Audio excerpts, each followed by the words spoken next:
बात पाकिस्तान की। पाकिस्तान के साथ उसके गैंग को घेरने का मिशन शुरू हो गया है। पहलगाम आतंकी हमले के बाद पाकिस्तान जिस तरह से पिटा है उसे लेकर 3 देश बहुत ज्यादा दुखी हैं। भारत की स्ट्राइक के वक्त इन तीनों देशों ने पाकिस्तान को बचाने की पूरी कोशिश की, लेकिन तीनों ही फेल हो गए।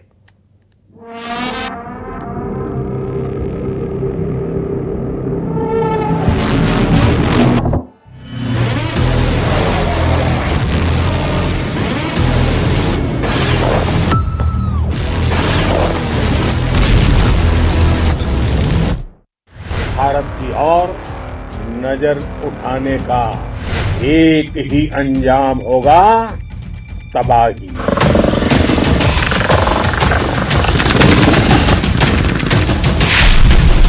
भारत में निर्दोष लोगों का खून बहाने का एक ही अंजाम होगा, विनाश और महाविनाश।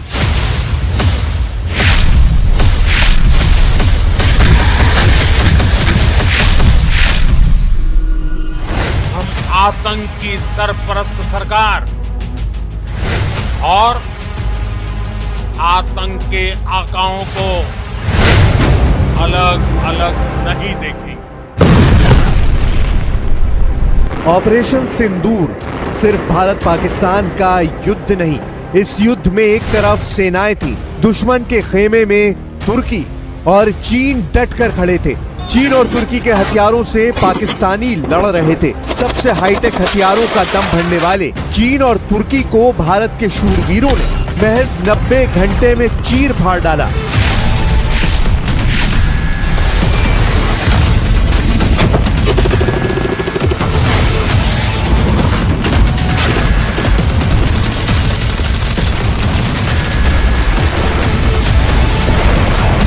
ऑपरेशन सिंदूर के ताप से भस्म हो गए पाकिस्तान के दोस्त देशों के जंगी लड़ाके। पाकिस्तान के परास्त होने के बाद अब उसके हमदर्दों का हिसाब लगाया जाएगा। नरेंद्र मोदी का नपा तुला एक्शन शुरू हो चुका है। 3 दिन में पाकिस्तान को पीटा, अगले 3 दिन 3 देशों पर भारी।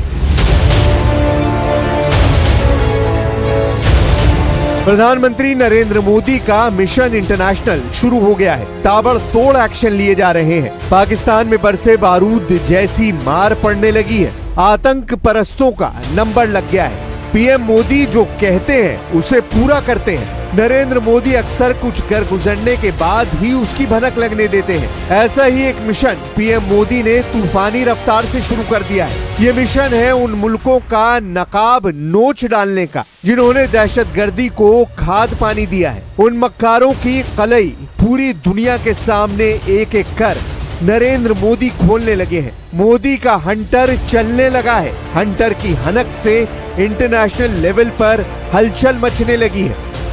आतंक की सरपरस्त सरकार और आतंक के आकाओं को अलग अलग नहीं देखेंगे।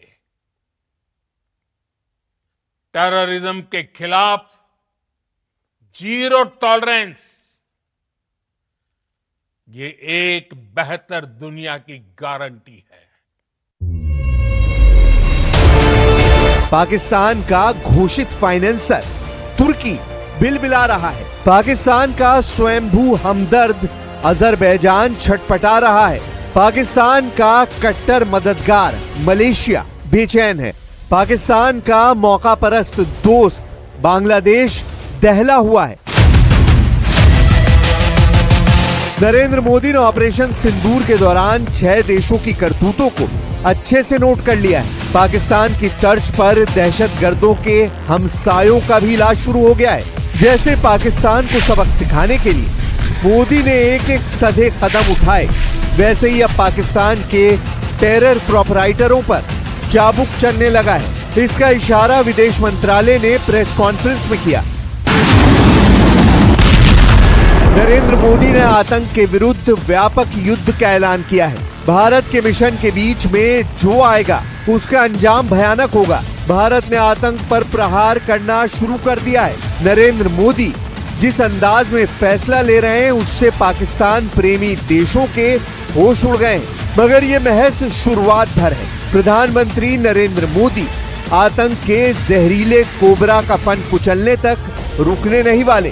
भारत के एक्शन से सबसे ज्यादा जिस लीडर की धुकधुकी बढ़ी हुई है वो तुर्की के अघोषित तानाशाह अर्दवान है। स्वयंभू खलीफा के नाम से कुख्यात अर्दवान की हेकड़ी गुल होने लगी है। बावजूद इसके अर्दवान का पाकिस्तान प्रेम परवान चढ़ रहा है। अर्दवान ने एक बार फिर से पाकिस्तान को अपना सच्चा दोस्त बताया। तुर्की के खलीफा ने पाकिस्तान को अच्छे और बुरे वक्त में समर्थन देने का ऐलान तक कर दिया है। पाकिस्तान को भेजे एक मैसेज में अर्दवान ने लिखा,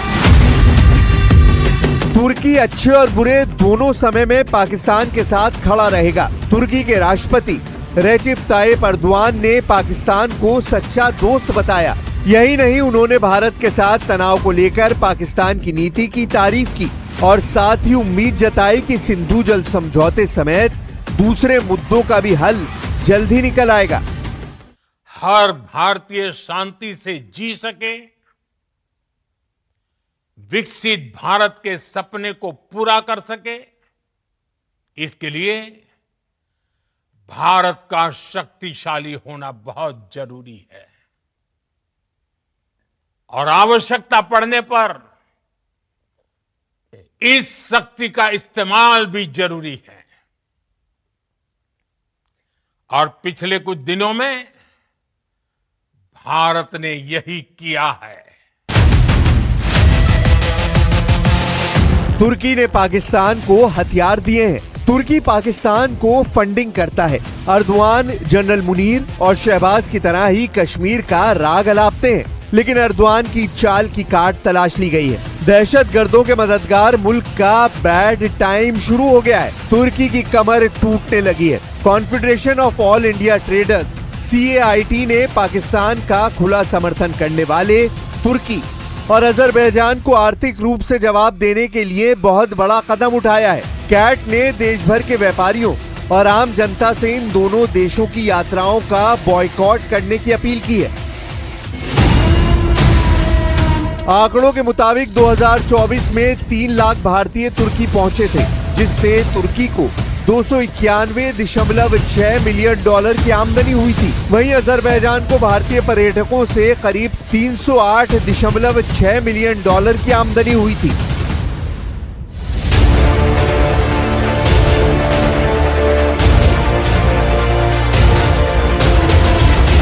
भारत से कमाकर आतंक की फंडिंग करने वालों का शटर डाउन होना शुरू हो गया है। कुछ लोग इसके डैमेज कंट्रोल की कोशिश भी करने लगे हैं। इनसे मिलिए।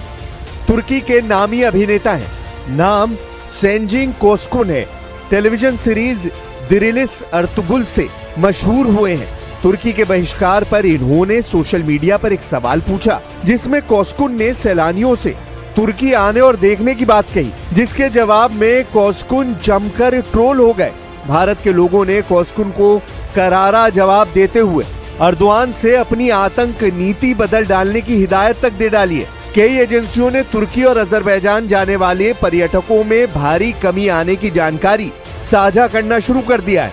अर्दवान के लिए अब पाकिस्तान प्रेम बरकरार रखना मुश्किल होने वाला है, क्योंकि उनकी पॉलिसी पर्दे के पीछे रहकर युद्ध भड़काने की है। तुर्की दुनिया भर के तमाम फसाद में खलीफागिरी दिखाने का जोखिम मोल लेता है। खासकर जब से अर्दवान की तुर्की में सल्तनत ताबीर हुई है, तब से वो खुद को मुस्लिम मुल्कों का खलीफा साबित करने पर तुले हैं।